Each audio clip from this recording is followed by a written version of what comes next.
지난 시간에 다 하지 못했던 학습지 2번, 3쪽 같이 보도록 하겠습니다. 괄호 5번에 들어갈 내용을 보도록 하겠습니다.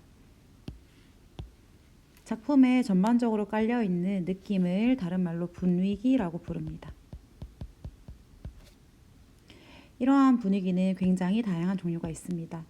따뜻함, 차가움, 밝음, 어두움, 경쾌함, 무거움, 고요함, 평화로움부터 쭉 삭막함까지 아주 다양합니다.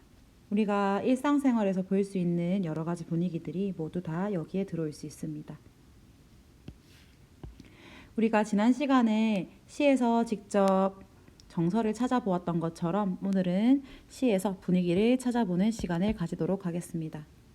가장 먼저 보게 될 시는 가호의 시작이라는 시입니다. 정확하게는 시가 아니고 노래였지요. 이태원 클라스의 OST였습니다.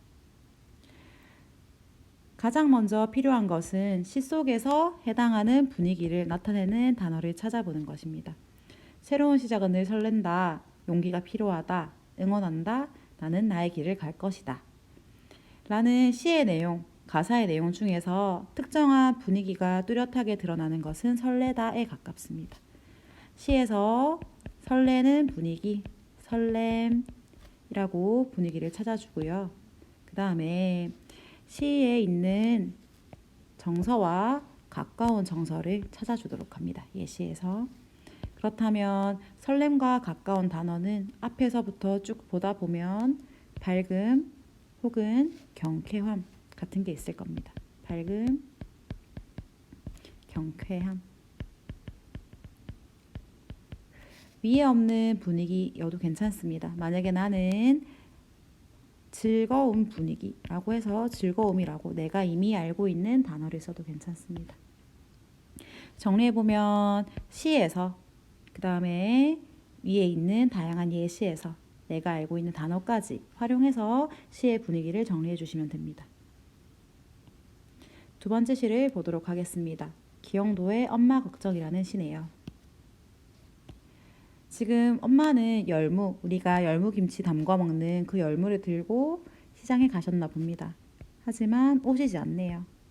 그래서 시의 제목처럼 걱정을 하고 있는 거겠지요.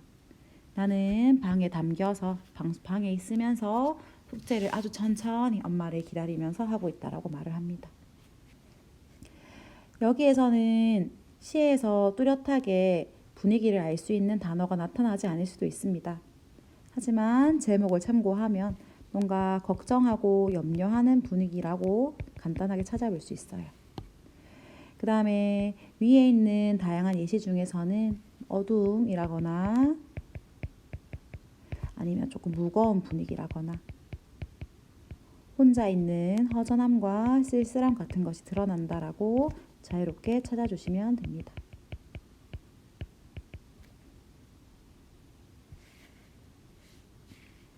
세 번째로 보게 될 시는 문정희의 비망록입니다. 한번 내용을 같이 보도록 할까요? 나는 나보다는 남을 더 사랑하고 싶었는데 어느 순간에 보니 나를 더 사랑하고 있구나. 나는 조용하게 일기 쓰고 싶었는데 나 이런 잘못이 있어, 이런 단점이 있어 라는 것을 많이 말하는 사람이 되고 말았다 라고 시를 정리할 수 있습니다. 내용이 조금 어려워서 한번 우리의 삶으로 적용해 보겠습니다.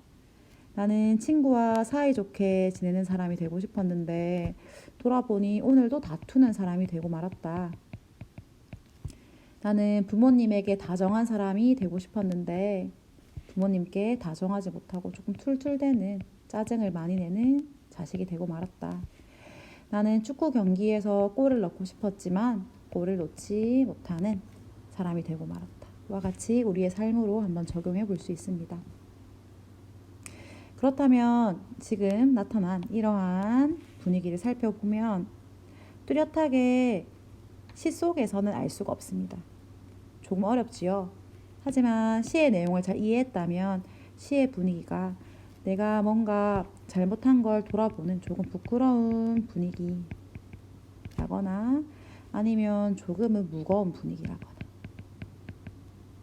이러한 내용으로 정리해 보시면 되겠습니다. 작품의 분위기는 이렇게 찾습니다. 시에서 근거를 찾고 내가 알고 있는 단어나 주어진 단어를 가지고 시를 분석해내는 연습을 해봅시다. 다음으로는 태도를 보겠습니다. 태도라고 하면 화자의 감정이나 정서, 생각 등이 겉으로 드러난 것을 의미합니다. 다시 말해서 시적 화자의 대처 방식이라고 할 수 있어요. 다양한 태도가 있습니다. 포기하는 체념적인 태도, 이겨내고자 하는 이겨낼 거야 라고 다짐하는 극복하는 태도, 와 멋있다 라고 약간 놀라워하는 동경적 태도, 비판적 태도, 잘못을 지적하는 태도, 의지적 태도, 해낼 거야, 이겨낼 거야 라고 힘을 가지고 있는 태도, 예찬적 태도, 칭찬하고 있는 겁니다. 초월적 태도, 성찰적 태도, 회의적 태도, 냉소적 태도. 여기에 있는 태도들은 학습지 1번을 참고하시면 조금 더 자세한 설명이 있으니까 읽어보도록 할게요. 이러한 다양한 태도들도 나중에 시에서 찾아보게 될 겁니다. 자, 마지막으로 우리가 살펴볼 것은 다음과 같습니다. 시적 화자의 목소리. 우리가 평소에 말하는 투가 있듯이 시에서도 시적 화자가 말하는 어조, 목소리가 있습니다. 어조는 크게 청자의 유무와 태도 정서에 따라 두 가지의 기준으로 나뉘는데요. 청자의 유무, 듣는 사람이 없는 독백체와 누군가와 대화를 나누고 있는 대화체로 나뉩니다. 참고로 대화체는 혼잣말을 하는 경우도 포함이 됩니다. 지금 우리가 분위기, 태도, 어조에 대해 정리를 해보았습니다. 이 영상까지 보면 학습지 2번 내용이 잘 정리되어 있을 거예요. 그렇다면 오늘 배운 내용을 한번 잘 정리해 봅시다.